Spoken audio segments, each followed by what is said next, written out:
She was 15 years old when the palace corridors changed their meaning, when silk stopped feeling soft and every footstep echoed like a warning, because that morning she believed she was being led toward marriage, toward a future she had been told to accept, even if she did not understand it. Yet the doors that closed behind her were not the doors of celebration, but of control. Heavy wood sealing her inside a chamber where the air itself felt supervised. And in that moment, she understood why her mother's hands had trembled while arranging her hair, why her eyes had never met her own. The room was not filled with guests or laughter, but with women trained not to react, attendants whose faces had learned stillness, instructors whose authority came not from kindness, but from repetition, and a court physician standing silently to one side, not to heal, but to observe and record. She was told this was tradition, that every daughter of the dynasty had stood where she stood, that obedience was honor and silence was strength. Yet no one explained why her voice had been restricted for months, why questions had been punished, why her childhood seemed to have ended long before that day. Outside, the empire stretched across continents. Armies marched, banners flew, and history would later praise its order and discipline. But inside the palace, another system existed, one that did not conquer lands, but conquered wills. From birth, princesses were raised differently from other women of the court, not sheltered, but prepared, not loved freely, but shaped carefully, because royal blood did not grant freedom, it removed it. They were not raised to rule, nor to choose, but to serve as instruments of stability, human guarantees in a fragile structure of power, where rebellion was always one marriage away. The palace that dazzled foreign envoys with gold and ceremony concealed corridors where decisions about young girls were made in whispers, justified as necessity, preserved as custom.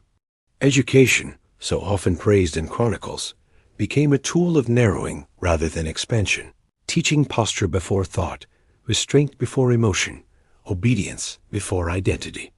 Each lesson stripped away something unnamed yet essential, replacing curiosity with caution, imagination with fear. And while enslaved concubines could still hope for favor, influence, even freedom through chance, the daughters of the dynasty were denied even that fragile possibility because their value lay in predictability. They would be married when required, to whom required, their bodies and futures assigned in advance, their consent irrelevant to the machinery of empire. What happened inside these rooms was never meant to be witnessed by the world, never sung by poets or carved into stone, because it did not fit the image of strength and glory. It was quieter than battle, slower than execution, but far more precise. By the time the ceremony truly began, the girl standing in silk was already being erased, transformed not through violence alone, but through ritual, discipline, and the unspoken rule that resistance itself was a failure. This was not a personal tragedy, unfolding by chance, but a system refined over centuries. A price demanded not from enemies, but from daughters. And as the final doors closed and silence settled, the empire tightened its grip, preparing to take what it had decided was owed. To understand why this system existed, one must step back from the chamber and look at the empire that created it. An empire that feared chaos more than cruelty and believed control was the highest form of survival. The Ottoman court was not simply a royal household. It was a living mechanism where every marriage, every birth, and every alliance was calculated like a move on a board. Princesses were born into this logic from their first breath. They were celebrated publicly as blessings of God, yet privately discussed as future solutions to problems not yet visible. Their childhoods were carefully designed to appear gentle, filled with tutors, gardens, music, and scripture. But beneath that softness lay a constant shaping of behavior, a quiet narrowing of choices that began long before they could name it. Unlike princes, whose paths led outward to governance and command, princesses were directed inward, toward stillness, restraint, and preparation. They were taught that desire was dangerous, that curiosity invited ruin, that love was a distraction unfit for those whose bodies belonged to the state. In the palace, Obedience was not demanded openly. It was cultivated patiently, disguised as virtue. Each rule came wrapped in religion, each restriction justified as protection. The empire told itself that it was shielding its daughters from scandal, yet in truth, it was shielding itself from unpredictability. A princess who loved freely could weaken alliances, provoke rivalries, or inspire defiance. A princess who obeyed perfectly became a silent pillar of order. This belief hardened over generations, transforming into law without ever being written as such. Court records spoke of weddings and dowries, of celebrations and gifts, but never of the preparation that preceded them, never of the discipline enforced behind closed doors. Historians later praised the stability of the empire, rarely asking what had been sacrificed to achieve it. As the palace expanded and power centralized, the role of royal women narrowed further. They became symbols rather than individuals, expected to embody dignity while surrendering agency. Even their emotions were regulated, grief contained, joy moderated, fear hidden, because a princess who showed too much of herself risked being seen as unstable. The harem, often misunderstood as a place of indulgence, functioned instead as a training ground of silence and surveillance, where every glance could be reported and every mistake remembered. Within this world, the idea of consent lost meaning. Decisions were made long before the girl involved was informed, sometimes before she could even speak. By the time a marriage was announced, it had already been sealed by council discussions, political needs, and calculations of loyalty. What the public saw as honor was, in practice, obligation.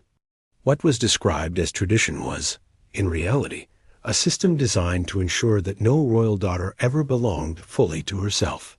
And so, when the training intensified and the rituals grew darker, it was not an exception but a continuation, the final stage of a process that had begun at birth. The empire did not stumble into this cruelty. It perfected it slowly, believing that order justified everything, even the quiet destruction of its own children. The true transformation did not begin with the wedding announcement, but months earlier, when the palace shifted its attention from appearance to discipline, from teaching to conditioning. This phase was never spoken of openly and never recorded in official chronicles. Yet it was the most decisive stage in a princess's life, because it was here that obedience stopped being an expectation and became instinct. The girl was removed from familiar spaces and placed under the authority of older women whose loyalty was not to compassion, but to tradition. These women had survived the system themselves and believed survival meant enforcing it upon others. Days were no longer measured by sunlight or seasons, but by routines repeated until thought itself became unnecessary. Movement was corrected constantly, posture refined until the body responded automatically, because hesitation was interpreted as defiance. Even rest was regulated, not to restore strength, but to maintain control. Silence became the most valued skill. Speaking without permission, asking questions, or expressing uncertainty was treated as a flaw requiring correction. Punishments were rarely violent in appearance, yet deeply effective, consisting of isolation, fasting, or public correction before others, all designed to produce shame rather than pain. Over time, the girl learned that resistance brought attention, and attention brought suffering, while submission allowed her to disappear safely into the background. This was not accidental. It was the core lesson. The palace understood that fear alone could break a person, but predictability could reshape one. Religious language was often used to reinforce this process, framing obedience as devotion and endurance as virtue, blurring the line between faith and control until refusing an order felt like a moral failure rather than a personal one. The instructors watched closely for signs of individuality, curiosity, or emotional attachment, because these traits were seen as threats. Any lingering sense of self had to be dissolved before the marriage, before the girl entered a household where her role was already defined. Education narrowed further, focusing not on knowledge but on behavior, teaching when to lower the eyes, how to breathe quietly, how to wait without appearing impatient, how to endure presence without being seen. Each lesson reinforced the same message: your value lies in your compliance. What made this system especially effective was its isolation. The princess was surrounded only by those who upheld the rules, never by voices that questioned them. Over time, even memories of an earlier self became distant, replaced by a carefully constructed identity shaped entirely by expectation. The palace did not rush this process. It trusted repetition. By the time the final preparations approached, the girl no longer needed constant supervision, because the discipline had moved inward. Fear had become internal, obedience automatic. This was the moment the empire sought, when a royal daughter could be handed over not as a person, but as a finished instrument, prepared to fulfill her function without protest. And though no blood was spilled and no chains were visible, something essential had already been taken, leaving behind a quiet, controlled figure who no longer knew where her own will ended and the empire's demands began. The night everyone spoke about in public tones of celebration was, in truth, the most controlled moment of all, stripped of privacy long before it began. By the time the princess was led toward the bridal chamber, she had already been rehearsed into silence, trained not to react, not to question, not to reveal fear, even when fear was all that remained. The chamber itself was not a place of intimacy, but of evaluation, arranged according to strict rules passed down through generations, where every object had purpose and nothing was left to chance. Curtains were positioned to allow partial observation, attendants remained nearby under the pretense of service, and records were prepared in advance, because this was not a personal union, but an imperial procedure. The girl was never alone, not even in the moment history pretended was private. Her role was not to feel, but to perform correctly, to demonstrate that the months of conditioning had succeeded. Any hesitation, any visible distress, was interpreted not as humanity, but as failure, evidence that more discipline might have been required. The man waiting for her represented authority as much as husband, and his expectations were shaped by the same system that had shaped hers. Neither affection nor cruelty mattered as much as compliance. The empire required proof that its rules held even in the most vulnerable moment. Afterwards, what little remained of the night was documented indirectly, through coded language, subtle remarks, and silent assessments exchanged among women who knew how to read them. The princess herself was not asked how she felt, because her feelings were irrelevant to the outcome. What mattered was whether the ritual had been completed without disruption. In the days that followed, she was watched closely, not out of care, but to ensure that obedience continued uninterrupted. Her behavior at meals, her posture during greetings, even the way she walked were examined for signs of lingering resistance. Praise, when given, was measured and conditional, reinforcing the idea that acceptance depended entirely on continued submission. The world outside the palace celebrated alliances strengthened and positions secured, unaware that the true cost had already been paid in silence. For the girl, life did not return to normal, because there was no normal to return to.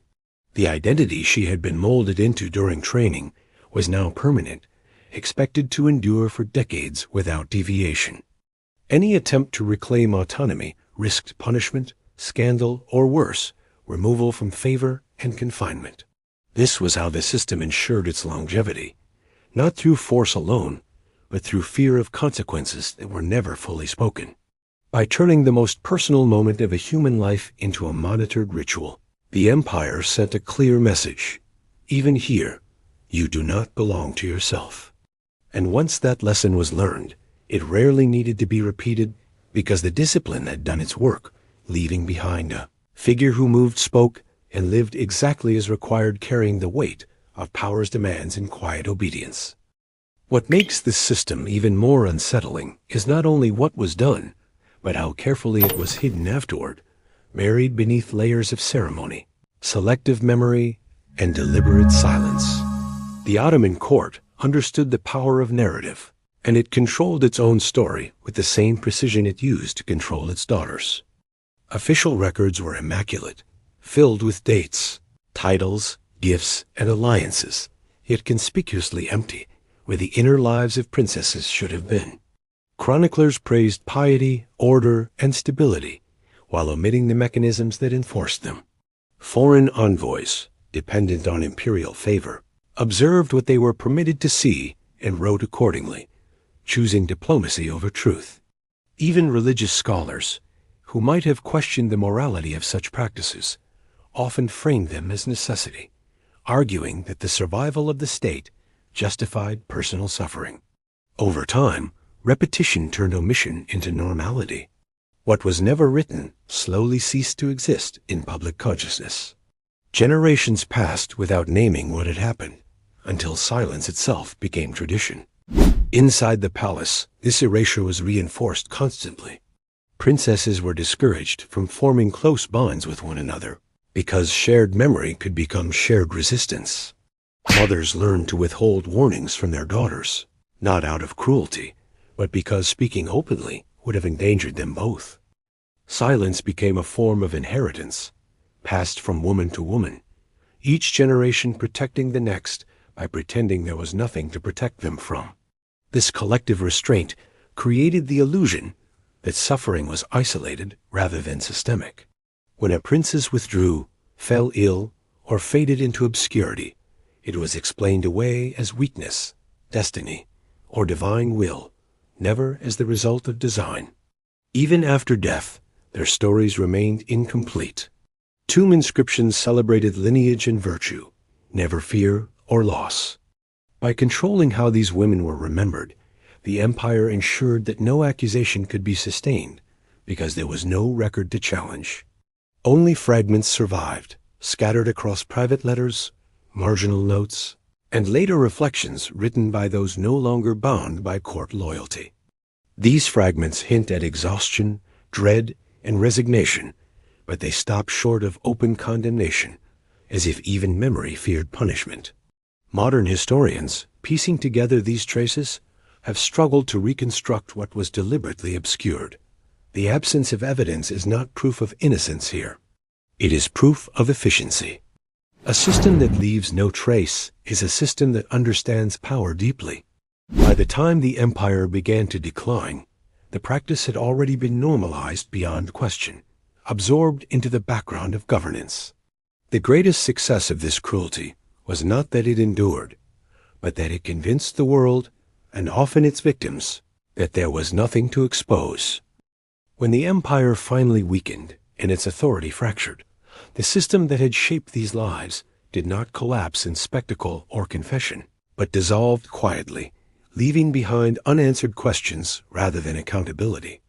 Long after banners fell and borders vanished, the inner logic that justified such practices remained disturbingly familiar, because it was never unique to one dynasty or one century. It rested on a belief older than empires themselves, that power requires sacrifice, and that some lives are more acceptable to sacrifice than others.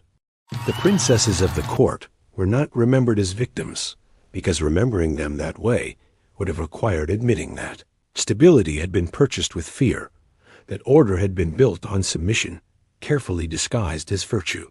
In later centuries, reformers spoke of progress, historians spoke of decline, and romantics spoke of lost splendor, yet few paused to ask what had been normalized in the name of endurance. The women themselves left little behind that could accuse their world directly, not because they lacked suffering, but because survival demanded restraint even in memory. What endured instead was an echo, a pattern recognizable across cultures and eras, where authority cloaks control in ceremony and calls obedience honor. The final cruelty of the system was not what it did to young girls in silk, but how thoroughly it taught them, and everyone around them, to accept it as inevitable. By transforming personal violation into state ritual, the empire ensured that no single hand could be blamed, no single moment identified as the crime. Responsibility dissolved into tradition, tradition into history, history into silence. And yet, silence is never complete. It leaks through margins, through contradictions, through the uneasy feeling that something essential has been left unsaid. Today, when scholars revisit these fragments, they are not uncovering scandal so much as confronting a truth that challenges comforting narratives about civilization and progress. The story does not end with justice delivered or wrongs corrected, because empires rarely offer such closure. It ends instead with a reflection that is harder to escape, that the greatest violence is often not sudden or bloody, but patient, methodical, and justified as necessary. The daughters of power were taught to disappear without resistance, and history cooperated by forgetting them. What remains is the question they were never allowed to ask: how many lives were shaped, silenced, and surrendered so that empire could appear unshaken? The answer is not written in stone or gold, but in absence itself, in the spaces where voices should have been, reminding us that the cost of power is often paid far from the battlefield by those taught from birth that obedience is destiny and silence is survival.